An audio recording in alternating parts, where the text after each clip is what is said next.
Of course, it is now time for the entertainment news. I think OJ is just there rolling his eyes, but yeah, focus. Davido's record label DMW terminates Lil Frosh contract.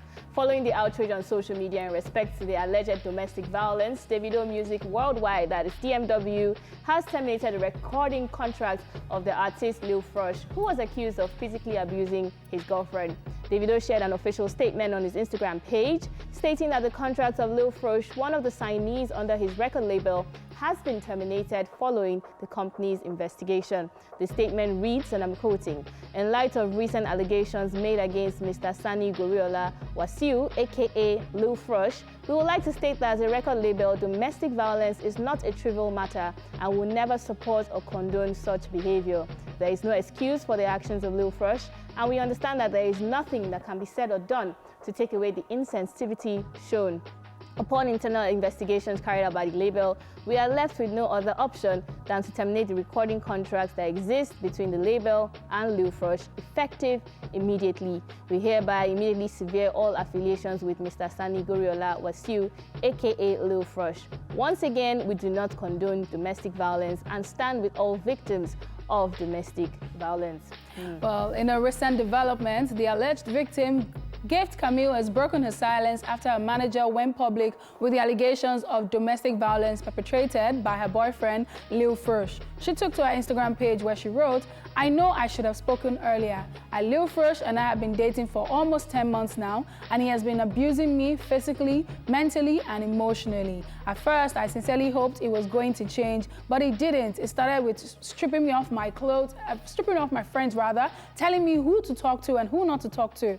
It grew to him beating each time we had an argument. He would beat me, smash my phone, destroy my ring light, pour me water, even film me naked and threaten to post.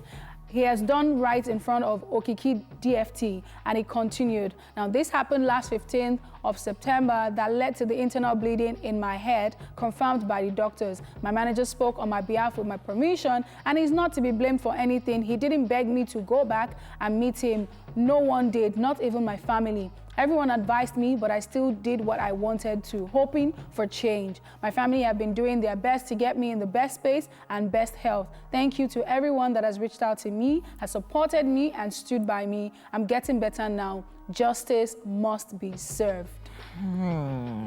Yeah, everybody has been applauding Davido for taking this action. Yes.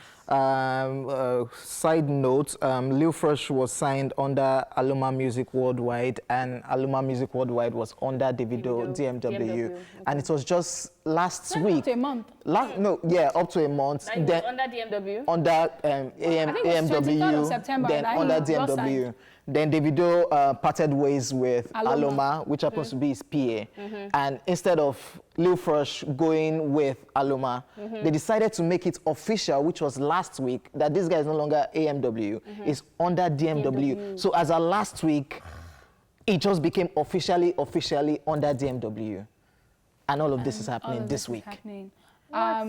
Crazy situation. What I'm just going to say is we talked about this yesterday and how a lot of people probably misunderstood some of the things I said based on the fact that I said you can't blame anybody that has chosen to stay to this level, because Manipot was saying stuff about how, why did she even stay after the first or the second time? It's never that easy. And I said that it would always start, mentally and emotionally. So you get really scared. And I'm glad that she's come out to address it and say that, look, everyone told me to go. A lot of people have also accused, dragged her brother. That's the guy that came up with the story that, Oga, you yourself, you've sent Uber there many times to pick her up. You know about this thing. Why didn't you do it? Look, it's never that easy. I just want people to be empathetic, because people are like, okay, so Arika, are you saying that people should stay?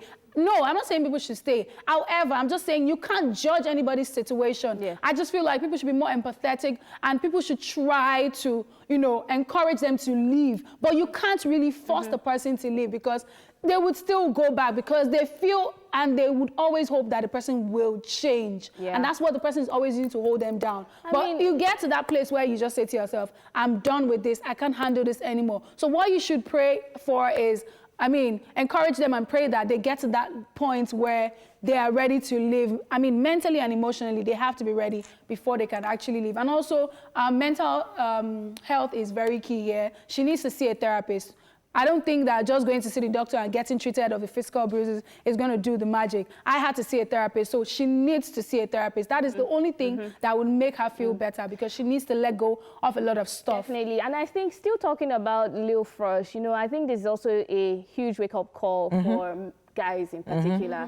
I mean, there are a lot of guys who feel that, oh, because I'm at a certain level in my life, you want to experience or want to show yourself as masculine through, you know, mishandling a woman. It never ends well, as you can see. You know, even no matter how talented you are, you just even signed a deal, as you said, last week officially, and now your career is basically thrown in the dustbin because you couldn't control yourself. In as much as we are focusing on the women and we're talking about, what we're talking about is cure. It's no longer prevention. It has happened. How can she get better? As you said very rightly, you cannot blame the victim here. I'm also happy that she came out to talk about her brother, as you said. You cannot blame anybody that wants to be, especially if she's not underage. Or you can't come and carry somebody out of a place that they want to be if they are not underage. So the only best thing they could have done was to advise her. And you know, a lot of people always feel like, oh, this is the best option. Maybe the next, is it not better, the devil you know than the angel you don't know? Exactly. There are a lot of mentalities that are surrounding this kind of situations.